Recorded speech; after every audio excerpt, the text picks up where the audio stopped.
The Q Radio Pets Corner. With Brandy Dog Food, because they're 100% family. You know you're giving them the best. Q Radio. Q Radio.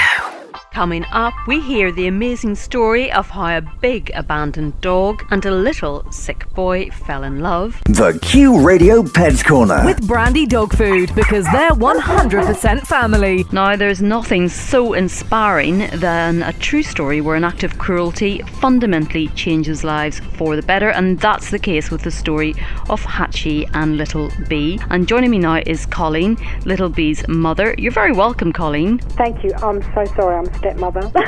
It's okay. You don't have to apologise. Now, Colleen, many of my listeners will have heard of the story of Hatchie and Owen, also known as Little B, and it's the story of a dog meeting a boy who has got a rare genetic disorder, and it's also the story of a dog that had a very, very cruel start in life. Yes, it is. Colleen, you firstly got involved with Hatchie because a friend had rescued him from a sanctuary. Yes, that's correct. I was just flipping through Facebook and I saw a picture of a dog's face just staring out at me, and it literally stopped me in my tracks. You know, we felt that we had room for another rescue dog in our home. The original information we were given was that he was tied to the tracks, but we subsequently found out that there was an injury to his skull, and so he had been clubbed over the head and deliberately placed across a line in a secure yard where there was no way he could possibly escape. The train line manager found him and called the RSPCA, who came along and took him off to the Harmsworth Hospital, did everything they could to save his life, which ultimately meant him having to have what was left of his tail and his rear left leg amputated.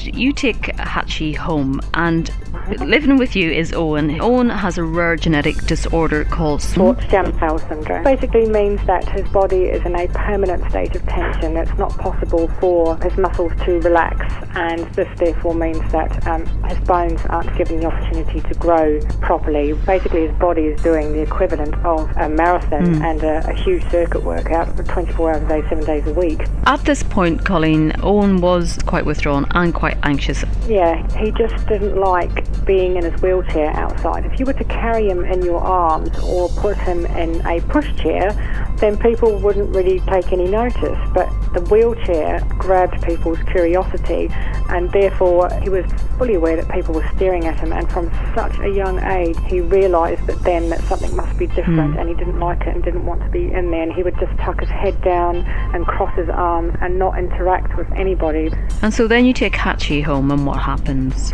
We took him into the bedroom, and he just sort of came lolloping in and slowed right down and sitting on the edge of the bed, and Will was holding him up, and he went up to Owen and just very gently placed his head on his lap, so carefully and quietly and calmly for a puppy, just spiritual. And they've just melted right in front of us. The air was electric, and Owen patted his head and said, "Hello, Hatchie," and then got down from the bed and got into his little walking frame that he uses to get around the house, and Hatchie's diligently followed behind, and they've been inseparable ever since. It really was love at first sight, it seems, between both of them. There was an instant bond, and it was almost like they realised immediately that each other were different, and there was an immediate acceptance of those differences, and that they were going to work together as a team with those differences, and it all happened in a moment. Since then, they've won the Crufts Friends for Life award, and there's been a little documentary made of them which has gone viral on YouTube. So they're kind of like becoming a bit of a superstar duo. So how are they coping with the kind of fame, Colleen? Is it going to their head? Are they making diva demand yet? No, not yet, no. I'm sure it would be quite easy to. I mean, I think Hatchie wants better quality cheese for his treats, I'm not sure. But